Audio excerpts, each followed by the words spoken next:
A square 2ab 2 into a into 2 2 square 2 square 4 2 into even number, ఇది కూడా even number, ఇది కూడా even number, ఇది కూడా ఈవెన్ నంబర్. ఇటు రైట్ సైడ్ నేను ఎగ్జాంపుల్స్ రాస్తున్నాను. Is 5734 a perfect square. Perfect square 4 తోటి ఎండ్ అయినా టెన్స్ ప్లేస్ నాకు ఈవెన్ నంబర్ ఉండాలి. కాబట్టి దీని ఆన్సర్ ఎంత? నో. దీని ఆన్సర్ ఎంత? నో. నాకు మీరు ఎస్ చెప్పారనుకోండి, నాకు కంఫర్టబుల్ ఈజీ అవుతుంది. ఇక్కడ చూడండి sir, a with 9 square, a square 2ab and b square, a square 2ab 9 square అంటే 81 1 8 carried 2 into any number 2 into any number even number 8 even number, even plus even ఎంత? Even.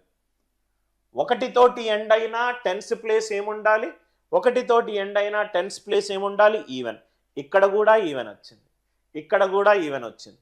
A square 2ab next is b square, ఇది కూడా even number 64 4 6 carried, సరి plus సరి సరి, 4 తోటి end అయినా tens place even number ఉండాలి.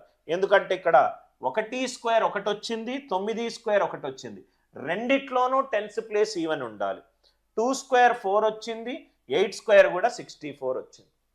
అలా మీరు చూసుకుంటూ వెళ్తే ఏ square 2 into a into B, B square 9 తోటి ఎండ్ అయినా టెన్స్ ప్లేస్ ఈవెన్, 9 తోటి ఎండ్ అయినా tens place even. A square 2ab and b square 49 అయితే 9 4 క్యారీడ్, ఇది కూడా ఈవెన్, ఇది కూడా even, even plus even even, even plus even even. Right.